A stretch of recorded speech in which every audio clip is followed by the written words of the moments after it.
Hello, people, and we got some Friday news for you guys. Near might be set to explode towards the end of the year, but right now, they also got a big piece of news right now, and USDC, the second largest stablecoin, is set to release on Near protocol.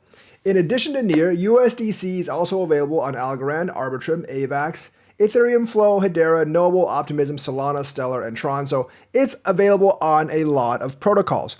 But actually having USDC on Near will definitely help its ecosystem. If you're wondering where the Near ecosystem is, it's going to launch at the end of the year, and the fact that it will have a stablecoin on launch, I think gives it a big boost. So you might want to buy some Near right now just for that blow off top, maybe at the end of this year, maybe beginning of next year, because with all the developments that Near actually has, with everything launching towards the end of this year, and with the bull run, I believe, coming in next year, and the ETF and all that other good stuff, I believe Near is poised for some really good gains, and it could be one of the top L1 gainers in the next bull run. So that's the news we have for Near. Could have a really big blow off top moment, probably early next year, maybe mid next year, but the stablecoin definitely helps for Near. And that is very big news for any DeFi ecosystem, getting the first big stablecoin in there to help with its ecosystem in the form of USDC, which is a very, very big stablecoin. Hedera is also doing a stablecoin launch, and hopefully that will help with its ecosystem. However, Hedera's investors don't really need to wait because it already has an ecosystem in there. The DeFi exists. I know Hbar Foundation is not pushing it much. I believe they need to push it more. But this is a big announcement for Hedera. It will help grow its ecosystem. So the Hedera network made a huge announcement considering the growth trajectory of the network. How will this impact Hedera? Hbar remains to be seen. I definitely think it'll impact its DeFi in a positive way. And I do actually think there will be some liquidity pools using USDC. So the Hedera blockchain just made possibly one of its most important announcements this year. The network plans to push full speed ahead into the stablecoin segment and could set precedents for aggressive growth in the next 12 months. Announcement revealed that Hedera is venturing into the stablecoin industry through its newly launched Stablecoin Studio. So maybe they're looking into remittance as well. And this is a complete stablecoin. This is a complete studio for stablecoins. So if you actually look at Hedera's Twitter, they are announcing this in a big way. This is going to provide for a lot of options for liquidity. This is going to provide options for a lot of projects on Hbar, so it does need to be looked into. We are excited to announce Hedera Stablecoin Studio, the all-in-one stablecoin configuration, issuance, and management toolkit tailored for Web3 platforms, institutional issuers, enterprises, and payment providers alike. So they're covering all parts of their business. By leveraging the Hedera network in collaboration with our partners, the Stablecoin Studio delivers a highly performant, seamless end-to-end stablecoin solution with proof of reserve, dedicated custodians, and network-native KYC AML flagging. Obviously, that's very important to abide by regulations. With Hedera's predictable fees, Hedera's fees don't really scale with the coin. They are set at a certain price, very, very low price, high programmability, and robust network of ecosystem partners. Stablecoin issuance and management have never been simpler. Everything you need to build and configure stablecoins with ease. Welcome to Hedera Stablecoin Studio. So very, very good news for Hedera. So the thing is, Hedera and Near both have a lot of stablecoin announcements. I definitely think this will help Hedera a lot. I also think Near's announcement will actually help Near a lot. So Stablecoin Studio is an open source SDK now available on Hedera Network, enabling any organization to easily build stablecoin applications, which will definitely increase its ecosystem. So September 13th, Singapore, this is from Hedera's own blog, Stablecoin Studio, an open source stablecoin issuance and management toolkit that makes it easy for Web3 stablecoin platforms, institutional issuers, enterprises, and payment providers to build stablecoin applications using Hedera network services, and is now available on the public Hedera network. And I do believe there are going to be plenty of developers that take advantage of this. Stablecoin Studio provides organizations worldwide with an all-in-one toolkit that enables stablecoin issuers quickly to configure, issue, and manage bespoke stablecoins on the Hedera network. The toolkit offers Oracle-based proof of reserves functionality, commercial custody, provider integration points, and easily configured KYC AML compliance functionality. Made available by Hedera, Swirls Labs, the Hbar Foundation, and IO Builders, the Stablecoin Studio is open source to Hedera under the Apache 2.0 license. Obviously, like they talk about the PayPal stablecoin, but people are very, very excited about the Stablecoin Studio. We are very excited to hear that Stablecoin Studio is now live on Hedera Network.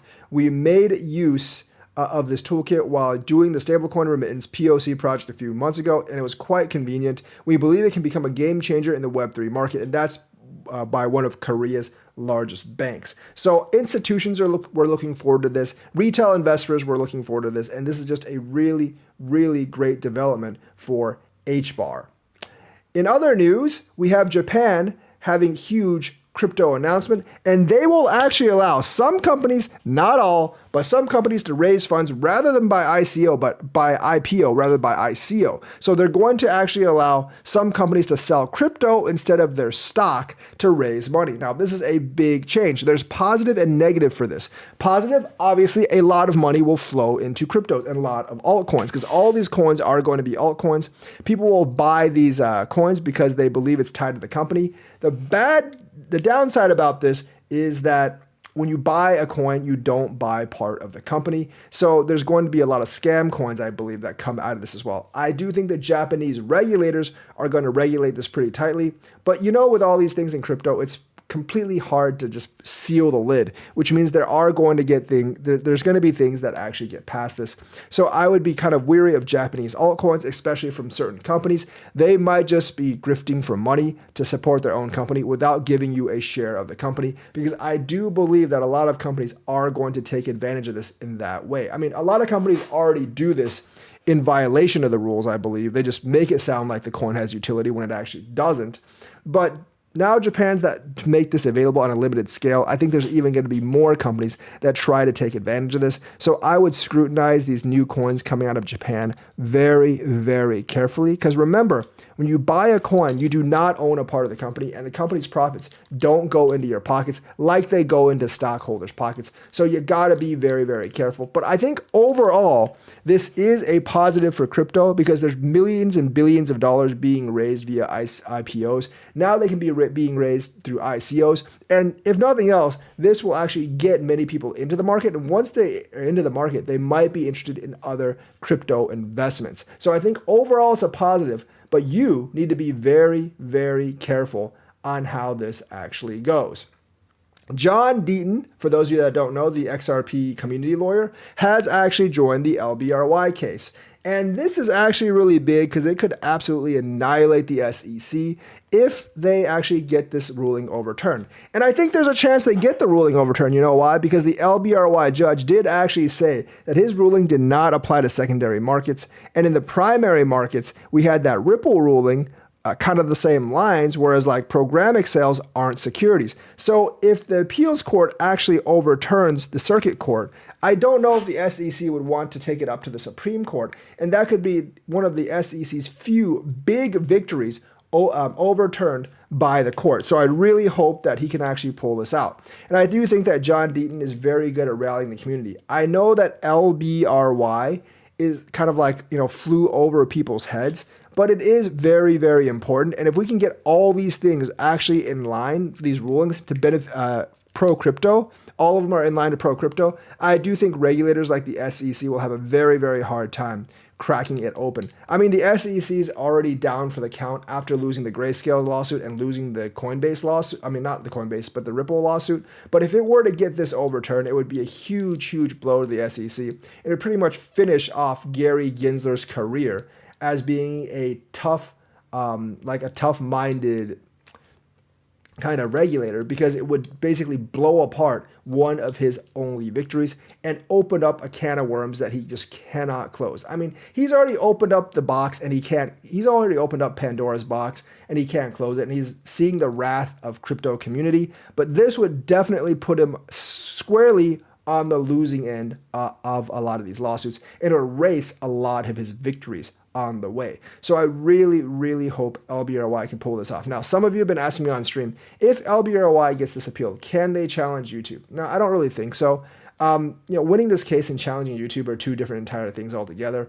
I have issues believing that any kind of decentralized video platform can actually challenge YouTube. And it's because of the advertising money. A lot of advertisers are not willing to associate with certain types of content. And without the real ability to regulate and moderate that content, I don't think you're going to be able to get the advertisers. And without the advertisers, you're not going to be able to get the big content creators. I think the biggest content creators could actually do something on LBRY because they get private sponsorship deals. And those might actually work better actually without the moderation of YouTube. But for the actual advertising deals that 99% of us depend on, realistically, that just getting private sponsorships will not actually work because we can't really constantly get the private sponsorships. So for the really, really big crypto companies, it probably won't, YouTubers, it won't be a problem. For smaller channels like this one, LBRY, I'll probably post some stuff on LBRY if this actually works, but it won't really be my primary platform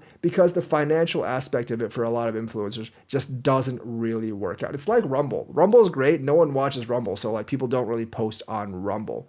So that's what I have to say for today. Like and subscribe, hit that bell notifications button, and I will be back with the next dose of news whenever there's more news available. Have a nice day.